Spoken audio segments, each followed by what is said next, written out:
Hi, everyone. Happy Wednesday. And it's AnneMarie here with AMC Connects, another episode. And if you were able to tune in last week, you heard the agenda already for this week, but I'll brief everybody right at the top of welcoming you. We are joined in this episode with some outside guests that I'm very excited because we had our first Mailbag question that has launched into a full episode. So we'll recap that particular question. We'll touch on it a little bit further, but we did go over it at last week's episode, but we'll go a little deeper and really thankful to be able to reach out to the community for their expertise on this particular topic. And we're going to go over latest announcement and we'll talk a little bit about next week. So stay with me, everyone.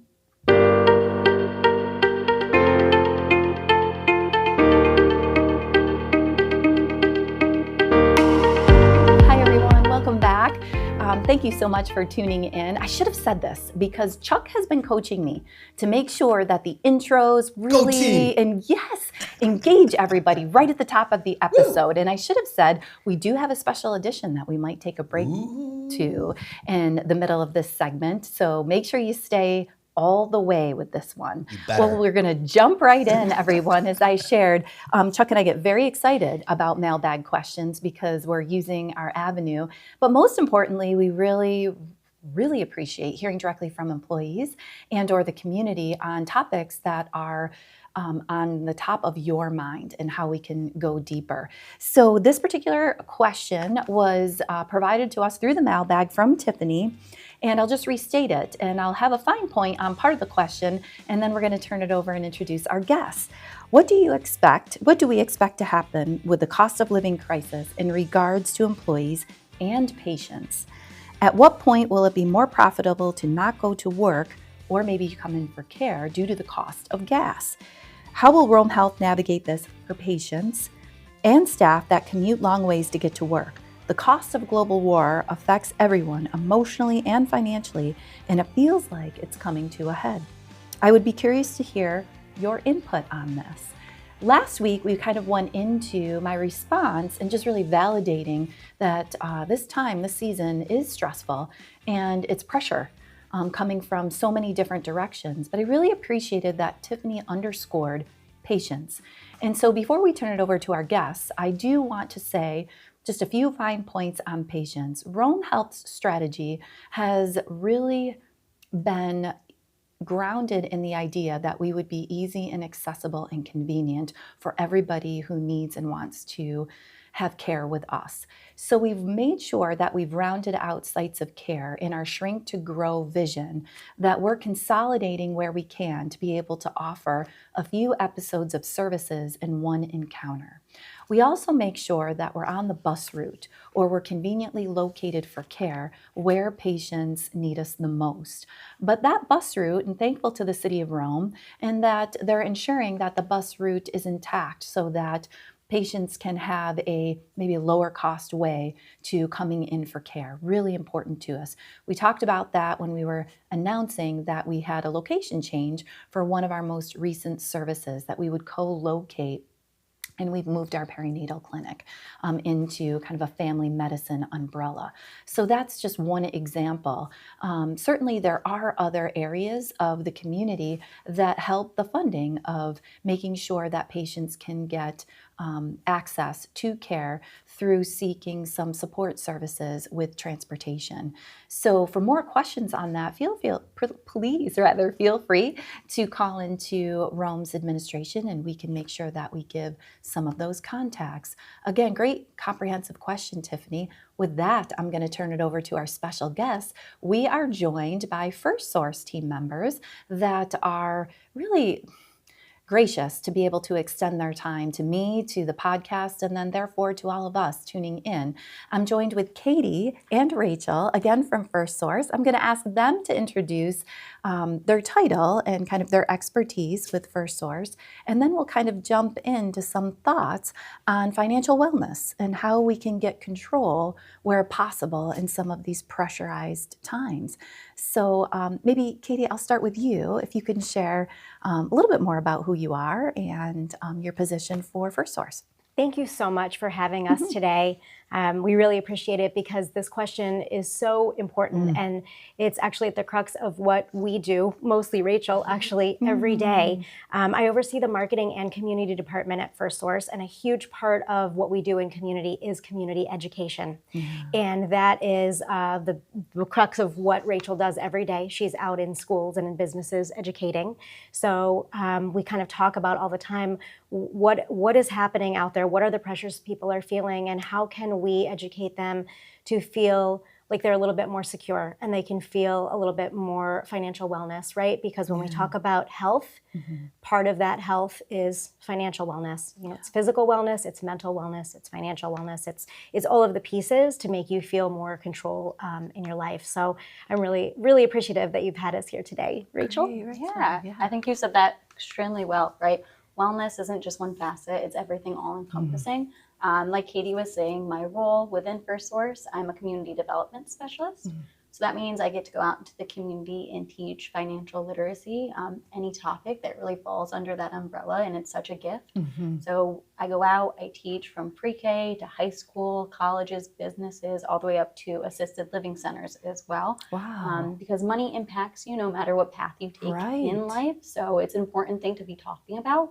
And I'm a big believer if you don't know what you don't know. So it's opening up that conversation and allowing people to ask questions and get advice from experts as well. So super grateful to be here. Great. Well, have you seen an increase in maybe urgency or tone or requests to get out into the community? You know, I know First Source leans in with the resources that you guys have. Very thankful for that. But have you seen a sense of that term pressurized? Have you seen more of that I would in the say last couple of weeks or months? We get requests like crazy. Rachel can tell you that there's actually 3 in the department that tend to be the front-facing that really go out the most, and their calendars are booked how far out? I mean, right. We're already looking into the fall for presentations and things of that nature, but you know, we're always open. And like Katie said, a team of 3. So small team, small but mighty. You know, we want to be where we can help and make the most impact. So And not just from our community, but really from our members. We are absolutely feeling the pressure from our members trying to make ends meet, you know, doing the right thing and getting in touch with us saying, what can I do? You know, how can I afford what I need to afford? I was just saying to Rachel, actually on the way over here, I can empathize with this question, and I think most people listening can. We're all going through it right now. I'm grateful that my husband and I are not in a position generally where we have to live paycheck to paycheck, but right now we kind of are. I mean, it's unbelievable. I filled my tank with gas last week, and it was the most I have ever spent on a tank of gas in my 30-year driving career. And I have a small to mid-sized vehicle. I can't imagine what people are going through that have larger trucks and things of that nature. It's absolutely tough out there. So, or maybe like what Tiffany was saying, if you have farther to drive to work, sure, right? That you, hopefully Rome Health is continuing to emerge as a best employer and a great place to work. And we really welcome that people want to drive to work, let alone patients. That's why we're here, is to be able to deliver great care to a wide range of patients that might need it across the county. That, to your point, how far necessarily you have to go, right, is something that people might be thinking about more than ever because of the price. Maybe Rachel or Katie, let me know, when we talk about financial wellness, what does that look like? What are the components that people need to think about to feel a little bit more in control or a lot more in control and financially well? So for me, financial wellness, I like to break it down into, your wants and your needs, right? We all have things that we want. We all have things that we need. And the biggest factor is they're different depending on who you are, right? When I go out with my colleague, Deb, we always talk to, no matter the age range, what is a want, what is a need, because hers is much different than mine. And then really sitting down and pinpointing, okay, what are things that I could cut as well? So I don't know if you want to expand on that a little bit more in terms of the wellness component. I think that's going to be our biggest theme today, is that wellness piece is whatever it means for you to feel confident about your finances. Okay. Budgeting is a huge component of that. If you don't know what's coming in and you don't know what's coming out, you're far less to be in control, to understand what money could be there to assist in a time of need. And so when we talk about this needs versus wants, and we'll talk about the 50-30-20 rule, that's one of Rachel's pieces, and kind of how much you should spend and save. Actually, do you want to break that down quick, and then we can get into some kind of tactical things that people can do? Great. I love Let's it. talk about it, So when we go out, people always ask, how much money should I have saved? How much money should I put towards X, Y, and Z? And it's unfortunately not a one size fits all. So there was a US senator who created this guide. It's called the 50-30-20 rule.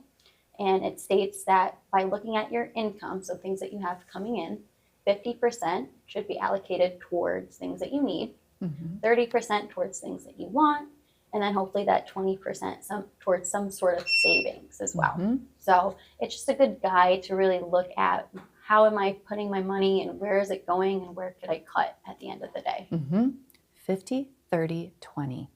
Excellent. Yes. Boy, I feel like I could remember that quick. Yep, good ratio, right? Yeah, Yes. And I like that you have a reference, Rachel.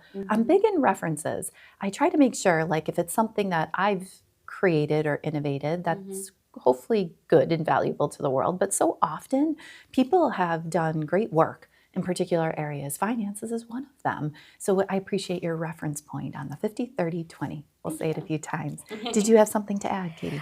Just kind of where you can start, right? So how do I get to that point where I even have 20% left over to save, right? Yes, well said. And so I know that this is a topic that people have heard about and talked about, but think about even just coffee at the end of the day. We like to talk about Starbucks versus Stewart's. You know, what are you spending at those pricier places when actually Stewart's makes really good coffee? You do. Or if you can brew it at home, or if your place of employment happens to have it. Every afternoon I have a coffee, thank goodness for where I am, on First Source, right? So that's money saved. Energy drinks. I know people are working harder than ever to try to make those ends meet, and a lot of times they're out getting energy drinks. If you get those at the gas station, they're anywhere between $3 to $4 a pop. So not to say that you don't need that. You actually might to get through your shift, but buy it in bulk then at Walmart. Save something somewhere if you have to do it. Just always think about where you're getting these items. We were talking the other day just about streaming services and not really realizing what you have. My son plays hockey, and so I use a streaming service called Live Barn. It's very cool. You can actually watch almost any youth hockey barn in the country. So if you can't make the game, you can stream it. I haven't used it in a year and a half. Don't ask me why I didn't cut it until now, but it's $30 a month. Wow. That's a huge savings that is a huge I don't need, right? And so it's things like that. If you just look at really, are you using that? Are you just keeping it in case? Is it something that you can cut now and then subscribe again if you need to use it again? Things like that can be really helpful. And just even regular contracted services. Can I add to yours as well? Because I have a similar story, especially when it comes to subscription streaming services. If you have a trusted family member or a friend and you can share a service, that's what we do with like our Amazon Prime per se. I share it with my mom and my dad. So it's just that one payment that you can utilize it for as well. Do you know what this is kind of reminding me of? And I was on the heels of this. So I'm older, but maybe not old enough, or maybe I didn't live a lifestyle this way. But this is kind of reminding me, you guys might think I'm a little nutty. Chuck will tell me if I'm nutty or not with this. You're not. So what this is reminding me of is like couponing. Yes. I love the couponing. Yes. Right, when I'm really trying to actively listen to you and recognizing that there might be a whole population that to enhance their lives, things like streaming, things like what they thought was convenient, like getting a coffee on the way to work or whatever, like what was introduced to us societally that looked like convenience, maybe tacking on some costs to us that we just haven't tallied up yet. And it reminds me of people who are like really committed to price points around food and coupon clipping. It's like the digital version of the coupon clipping. Exactly. Okay. Yeah, you got it. Okay. There are a lot of digital coupons out there. Like I know when I go grocery shopping with my husband, you can get the digital flyers right on your phone through the app and clip coupons that way as well. But I like how you mentioned food and cutting costs around food and how things that appear to be convenient might be convenient in the moment, but not convenient for your wallet. Yeah. Thinking of things like Grubhub, like DoorDash, Uber Eats, those kind of delivery services. Yes. They're convenient, yes, but they are astronomical in price. Mm-hmm. It's almost double the cost of the food that you're ordering. Right. So again, just another way we could cut costs by going either to that restaurant or even meal planning at home too can save a lot of money.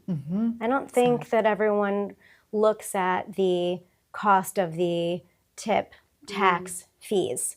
You're paying all of that with the delivery. So once in a while, if it's an emergency, great. But if you get into that habit, it really is costing you almost double. It's really insane if you look at the price of kind of what that jacks up. So, you know, to Rachel's point, not only going to pick it up yourself, but if you meal plan at home, you really can save. This is great. And even with that, where are you purchasing those groceries? You know, your Aldi's has really good deals. Are you heading there versus something like a Whole Foods? And we don't have that here, but you know, it's that difference, right? Yes.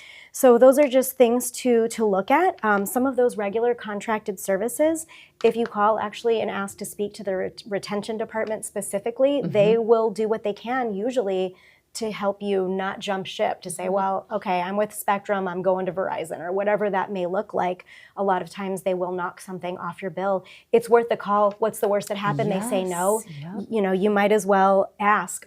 Prescriptions are the same. Sometimes you can get a cost down on a prescription that you don't know about, or I'm sure here you guys talk about even the GoodRx app. Yes. I mean, that's helpful if you haven't used it. Katie, thank you for pointing that out. It's been a while since we have had Bree on. She was one of our first guests on AMC Connects, our director of pharmacy, and we're very proud of our pharmacy department. Like many, they're excellent, but we have a retail pharmacy. And for employees at Rome Health, making sure that there's benefits around making sure that our medications are retrieved through our pharmacy, which can add up over time. So thank you for mentioning that, Katie, where we're mindful of getting those regular prescriptions. It could make a big difference over time. And I know this one's a little bit harder, but you know, carpooling when possible, if you can. You know, we talk about having a night in versus a night out. My favorite. That can get costly. That's what my husband and I do. We plan date night every Wednesday, and yesterday it looked like cleaning our garage. Oh. It was a night in, we didn't have our phones, and we were able to find, I don't know if you guys remember these, but they're ripsticks. They're kind of like skateboards. So we found that as we were cleaning out the garage, and we rode it around, and we had a great time, right? It's a night in, we didn't have to spend any money doing that. Oh, that's a great example. Thank Very you for fun. that. Yep. Consignment shops are another thing. I think that they've come a long way. Yes. It used to be you maybe were embarrassed if you couldn't afford clothes and you needed to go to something like a Goodwill. Now it's bargain hunting, and it's fun and it's cool and people enjoy doing it. And a lot of these places are more upscale resellers. Yes. And they're great prices, and some of the things still have tags on them. I mean, they're brand new, gently used, barely worn. That's a really good idea and a good way to cut costs. It doesn't always have to be a name brand per se or brand new if it works for you. We actually have at First Source in our call center area, we have a carrying closet. And that's where people can bring in clothes that they are no longer interested in, and then other employees can pick those up. And so what's old to you is new to me, and that's really nice because that's actually for free. They're just donating and swapping with each other. So whether that happens at the hospital or whether that's a specific department or a friend group, whatever that looks like, that's always a nice angle as well. Oh, Katie, thank you. You guys, this is great tips and strategies. We're going to take a break and go over a special edition that we were able to record. So I'm going to have Chuck turn it over to that. It's a really nice one, everyone. So I hope you enjoy.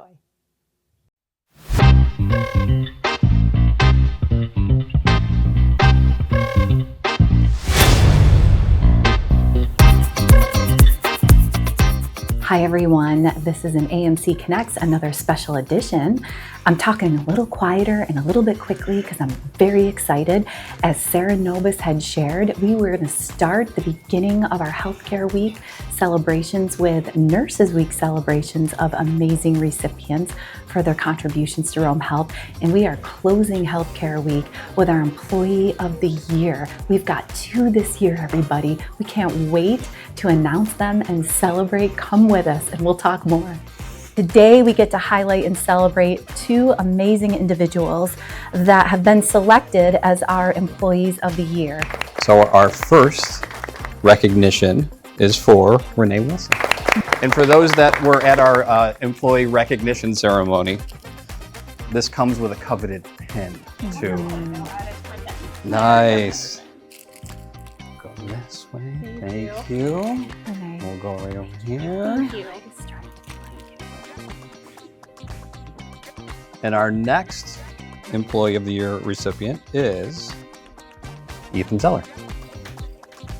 I walk by Ethan, I'm like, Ethan, I need my stretch sheet. Gets him squared away for us. Then I toss my watch. Yeah.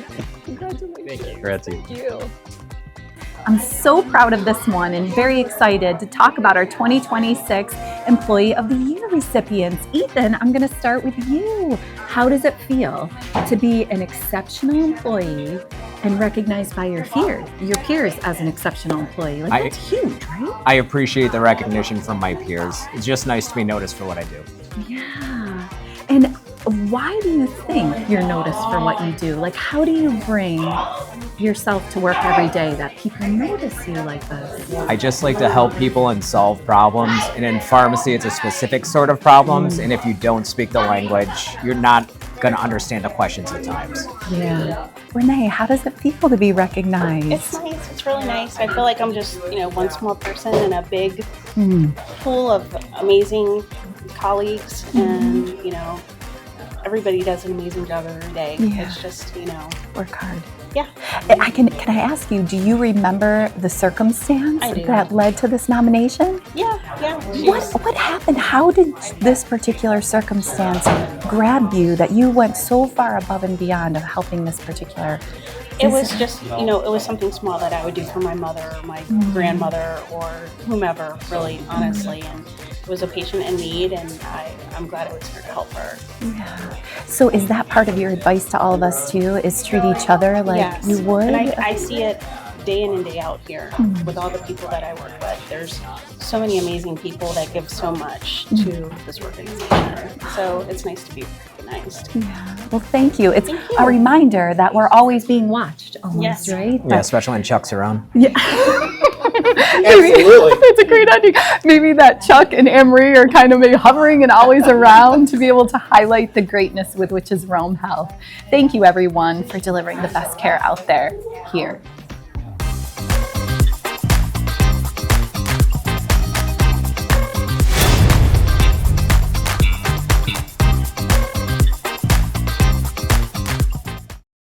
Thanks, everybody. We're back. I hope you enjoyed that special edition celebrating Renee and Ethan, our Employees of the Year. They were part of a super long list of just exceptional employees. And I say exceptional on purpose because that's part of our vision. Remember, our vision statement is really around being exceptional people so we can deliver exceptional care for a healthier community. We're here with two First Source team members that are leading us through a tips and strategy session around certainly probably being an exceptional person is really trying to wrap our arms around dealing with pressurized systems such as our economy and things that are going on. And I'm already feeling like I can breathe a little deeper, Rachel and Katie. So we talked about the 50-30-20, which I think is an awesome way to start. I wanted to maybe take a step towards budgeting. How to be able maybe to take the 50-30-20 or another way of organizing a home budget. One, maybe I think because you referenced this, recognizing that a home budget is probably important, or if you have another strategy, definitely open to that. But I think about myself, finances is one of those things you can personalize pretty quickly, that I was almost at one point in my life when I was living paycheck to paycheck and maybe a little under. It was a scary time, especially when my children were young, and it was alarming, and there were changes happening similar to now in the economy anyway. I was afraid almost to do a budget because You're scared to see, right? I was terrified.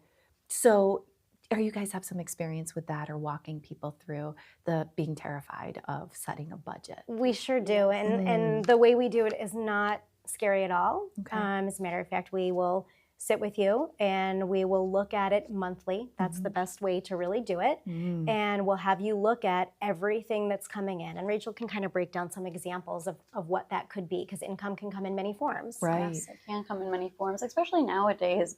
You know, you have your typical paycheck, but you can also have side jobs that are very common nowadays as well.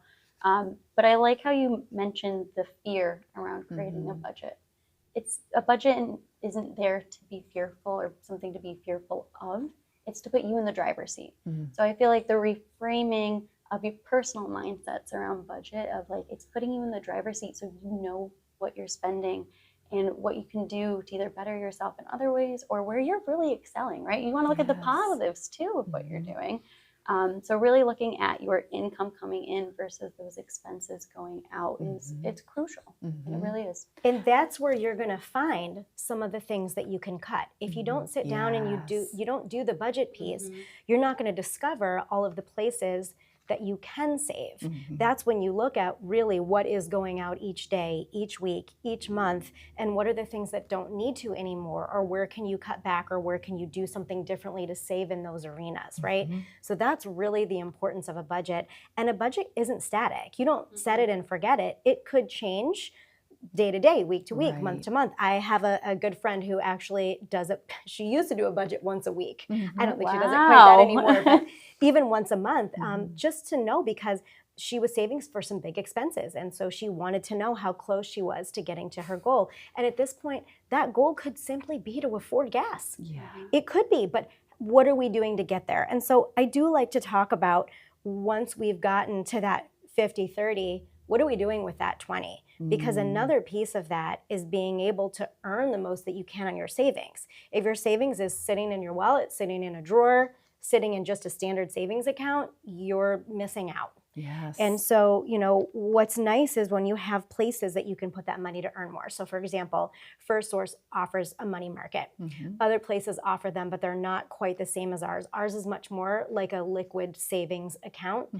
You don't need a minimum to use it, and you can earn anywhere from 0.9% to 1.79%, whereas a standard savings is 0.25%. Yes. So just by having it in a different kind of savings account, you're making more on it. Term share certificates. Right now we have a 6 month. Sorry, Katie, when you say fluid, that means I can use it. That means you can use it. Anytime. Exactly. Yes, okay, sorry, keep going. That's okay, because I'm going to jump into a term share certificate, which is like a bank CD, which is locked in. Normally you need a higher minimum, 500, 1,000, depending on what that is, but you're going to get a higher rate of return, 3.89% right now on our 6 month, but then yes, you can't touch it for 6 months.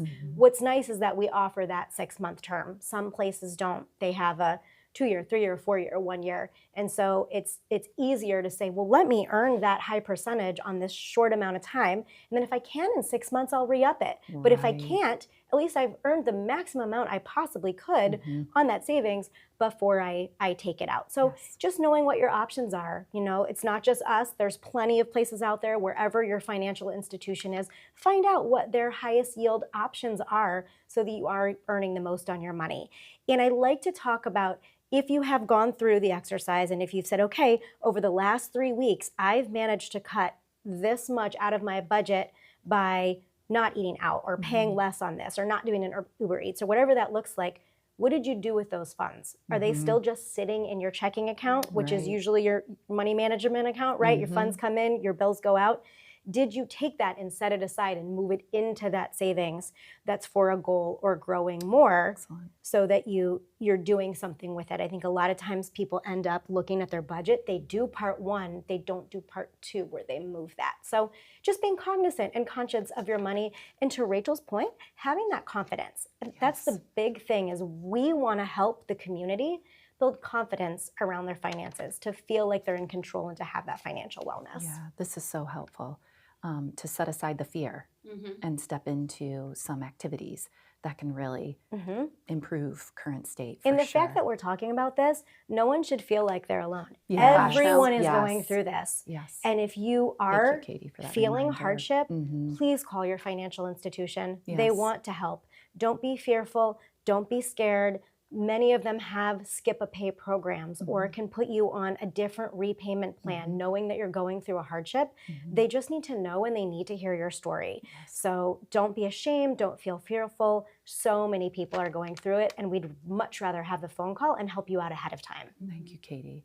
Any closing thoughts from either you, Katie, or Rachel? That was really helpful. And you talked about some resources. Any other resources, or again, closing thoughts? Yeah, I have a couple resources that I'd love to share. So as First Source, we are very community focused and we lead with education. We do have 2 online platforms that we sponsor that can be utilized by anybody in the community. You do not have to be a member to use them.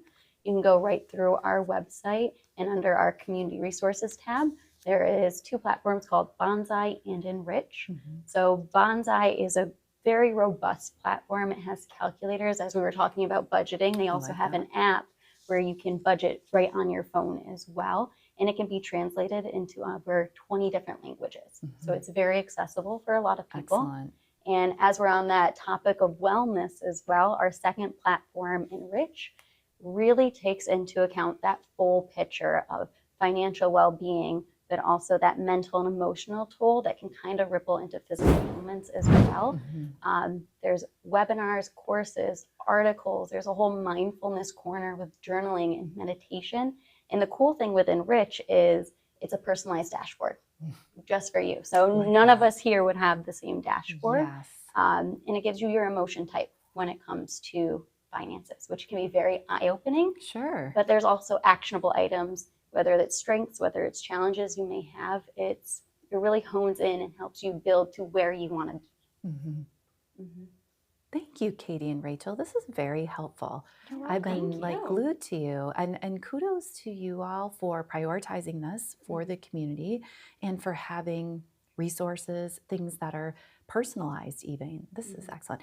You know, when Katie was speaking a bit about, addressing the fear factor, no pun intended necessarily there, I guess, but it's a good topic. As she was talking, I was having some intrusive thoughts to continue to be open and honest. Here on AMC Connects, we like to, when I know something, I tell the workforce or the community of what's going on in healthcare. But again, when Katie was talking, I was thinking about, well, how am I applying some of these strategies as the CEO of Rome Health? Because as we've talked about with month-end notes, a really challenging time in upstate New York healthcare.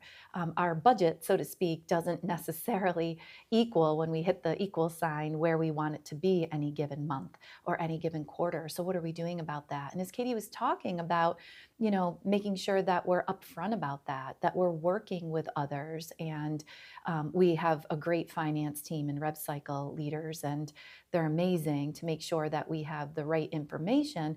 But one of the very basic activities I've been doing as a CEO is letting our vendors know. And to Katie's point, I think people really do appreciate the season that we're in and are willing to have conversations with us. How can maybe we get into a different contract, or make sure that inflation isn't just passing through right to our hospital-based health network services. And we're making sure that we're having open and honest communication with our critical stakeholders that help us run our network. So thank you both again. We really appreciate you. And I know that we heard the sentiments, but Katie really underscored First Source as a great stakeholder in the community to have some of these conversations, but there are many others. And so the first step is making sure that we reach out and we get help and support where we need. So again, thankful for the talent that we have in Oneida County and in Rome. We have great leaders here, and this is just another example of that, but right here in our studio, so really grateful. We're gonna close, as I shared, with excellent communications that just went out about CareSync. Thankfully, we're getting a lot of questions and thoughts from people as we journey through this project plan. So I will close with our most recent broader communications that have come out. Important that we all stay in sync. Another pun, I think, Chuck. How am I doing? I got that one. I got it. This is a good one. Because we got to stay in sync, all joking aside, because the project moves very, very quickly, and we're reaching our milestones already. But this one is, Dear Rome Health colleagues, the continued buzz and conversation around our electronic health record selection process has been exciting to see. It reflects how strongly our teams value the opportunity to move toward a more integrated system that better supports patient care, workflows, communication, and overall experience for patients and staff. Our comprehensive evaluation process continues across 5 key dimensions: functional assessment, alignment and clinical business needs, that's the assessment and it's complete; strategic assessment, alignment with our long-term direction; financial assessment, cost effectiveness and sustainability. We had talked about we're looking out not just to be able to afford a new electronic health record and a go live, but 5 years out, because we want to make sure that we are sustainable into the future. Technical assessment, architecture, security, and performance on the technical side, and vendor capability assessment, ability to deliver a long-term support plan. The good news is that based on the functional assessment component, both Epic and Meditech that we demoed and are assessing are capable of meeting our clinical needs. Each solution demonstrated individual strength, but both have the capability to support our organization effectively. The team is continuing to evaluate information and complete the remaining 4 assessments, with the goal of presenting final recommendation to our Board of Trustees by late May or June. Following selection, we will proceed with contract negotiations with the vendor of choice. To support this process, we are working with a consultant who brings extensive experience in healthcare IT, large-scale system implementations. His expertise is helping structure the assessment process to ensure our decision aligns with Rome Health's guiding principles and long-term strategic direction. Kind of hot off the press on this. I was just hearing through our leader rounding activity that there's a couple departments that it was the first they felt they heard that we had retained a consultant for some mentorship and advice. So I'm glad we have that in the communications. And just to put a fine point on consultant a bit, that is a broad description, or that's a description for a very broad range of what people in the industry can do. This particular consultant was selected because he has had, as it said in the note, a broad range of go lives or being able to launch an integrated healthcare record. Additionally, it's a consultant that I know personally, have worked with in the past on quite a few large projects, as well as our CIO, Nancy. And why that's important is we want to be able to make sure that we both have the content expertise, but somebody who's understanding the goals and the common language that we need to get to with our internal leaders. Somebody that can really make sure that they can see our blind spots. We think we know what we need and want to do with all of your support and input through the organization. We want to make sure that somebody can look out for us in terms of any, again, blind spots. Okay, the multidisciplinary approach is critical to success. Regardless of which vendor is ultimately selected, the engagement of multidisciplinary team across the organization will be critical to our success. Achieving true integration means every discipline will need to collaborate in defining future state workflows that are coordinated, efficient, and sustainable for all stakeholders. A new system will require us to think differently and embrace change. And I said this morning, we probably have to let go of some things from the past that we felt were absolutely critical to our survival, because the goal is that we have a system that can do some of that for us. Departments should begin ensuring that their current workflows are clearly defined, write it down, just like a budget, anchoring back to our experts, not to recreate them in a new system. We don't want to recreate bad workflows in a new system. So part of that is the process of writing down and letting it go. But to help shape improved future state processes and identify opportunities for standardization and efficiency. While selecting a vendor will be a major milestone, it will also mark the beginning of the most significant phase of the work ahead. Implementation will require strong organizational engagement, governance, training, decision-making structures, and ongoing collaboration across all departments. Thank you again for your continued engagement, professionalism, and commitment throughout the process. Your ongoing participation will position us for successful transition and a stronger integrated future. That was from Dr. Attilio, our Chief Medical Information Officer, Nancy Levitt, our Chief Information Officer, and Ryan Thompson, who's serving as our sponsor for this project, but our well-known Chief Operating Officer.